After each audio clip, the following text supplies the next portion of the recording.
I know that many of you are familiar with your history, and especially American history, and will remember the famous Scopes trial where, at least for the moment, it appears that evolution won the day.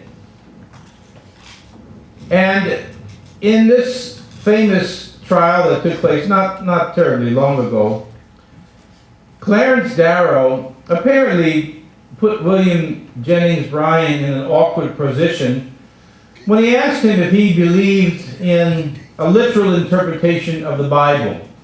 Does the Bible really mean what it says? And so he put forth a question to William Jennings Bryan, and he said, "You believe the story of the flood then to be literally true?" The answer that came back from Bryan was, "I do, sir." Then Darrow said to Mr. Bryan, "Mr. Bryan, the Bible says every living thing that was not taken on the ark with Noah was drowned in the flood. Do you believe that?" And Bryan said, "I do." Then Darrow put forth what seems to be a trick question, the type that were put to Jesus when he ministered. He said, "Does that include the fishes that were left behind?" Now, the writer of the story says that Bryan kind of winced when he was put. It's an awkward question. How can a fish drown? God has designed him so that he can't. And then Bryan's answer was, it says every living thing, and I am unwilling to question it. But you see, the Bible doesn't say that God drowned the fish. In Genesis chapter 7, verses 21 through 23, it says this, "And all flesh died that moved upon the earth, both of fowl, and of cattle, and of beast, and of every creeping thing that creepeth upon the earth, and every man, all in whose nostrils was the breath of life, and all that was in the dry land died." It never says that the fish drowned. So we could say that this is a trick question, and perhaps it caught Bryan off guard. Certainly Darrow, if he did know his Bible, was purposely twisting the truth, but it's doubtful that he knew that anyway. This is what the devil does. This is what the enemy does. Has God said? It's a sort of a question where you're going to be made to look foolish if you don't give a correct answer, but I assume you're not going to be willing to back off that God wrote the Bible, but you may find yourself agreeing to something that is not necessarily what the Bible said. When God says things, we have to take His word, obviously, seriously. We have to know what it is He said. We have to read it. We have to read it carefully. The people of faith do not walk by sight or soft, gentle breezes. They walk by every word that proceeds out of the mouth of God. The world, by definition, the Christian, the world, by definition, walks by soft, gentle breezes, by the latest encouraging report from the stock exchange, and by the news and so forth. The man of God, the woman of God, the people of God do not walk that way, for we do not walk by sight, we walk by faith. We walk by what God has said. Let me just say this to you in a blanket statement. We've been studying the subject of Bible prophecy on our Bible studies on Wednesday evening, is that the Bible is very clear. There's a storm coming. Interesting, too, is that Hollywood is, in a sense, putting out their own message with movie after movie of cataclysmic disaster. So is many specials on television about the world coming to an end. However, there's always some twist on it, as I mentioned earlier, that denies the Bible record. So we live by faith. We live by what God says, not soft, gentle breezes. Because God has not shown everything to man.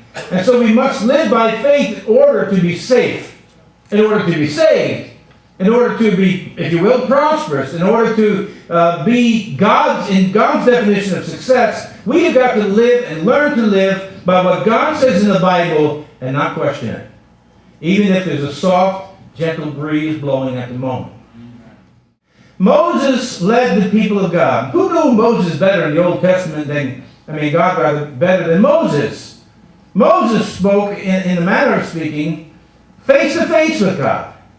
But the people always complained. They go from one miracle to the next situation of complaining about Moses' leadership, to another miracle of deliverance, to the next experience of complaining about Moses' leadership, and so on and so forth. And here's an odd thing recorded in the book of Deuteronomy, chapter 1 at verse 31. It says this, "And in the wilderness, where thou hast seen how the Lord thy God bare thee as a man doth bear his son, and all the way that ye went until ye came into this place, yet in this thing ye did not believe the Lord your God." This is Moses speaking to Israel. Verse 33, "Who went in the way before you to search out a place to pitch your tents in fire by night, to show you by what way ye should go, and in a cloud by day. And the Lord heard the voice of your words, and was wroth," meaning angry, "and sware, saying, Surely there shall not one of these men of this evil generation see that good land, which I swear to give unto their fathers, save Caleb the son of Jephunneh. He shall see it, and to him will I give the land that he hath trodden upon, and to his children, because he hath wholly followed the Lord." But here's what I want you to hear. In Deuteronomy 1:37, it says, "Also the Lord was angry with me for your sakes, saying, Thou also shalt not go in thither." Now, without going through all the details of what happened, there's a statement made here. He said, "He was angry with me for your sake. And now I'm not going in." Now, we can't draw this analogy too far, but it just does picture the suffering of Moses. If bearing with the children of Israel wasn't enough, of their constant complaints, of how it was just not enough food, and they didn't like the food, and they didn't like manna. And what is it anyway? We wish we had meat, and we wish we had water, and we were better off in Egypt when we had leeks and onions, and on and on and on. The real insult, or injury rather, to Moses' insult, was at the end, he wasn't permitted to go in. It's a paradox. Simply want to point out to you, it's a paradox of how storms come into the life of the Christian, but you may not be necessarily the one who brought it. It may be the people around you, and you are affected as much as anybody else. See, unbelief is a contagion, and faith is a contagion. It just depends on which one you're infected with.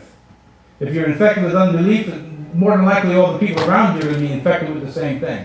If you're infected with faith and you stand your ground, and no matter what happens, you're going to stand your ground, perhaps in the will of God, little by little, the others around you will also take hope and be of good cheer.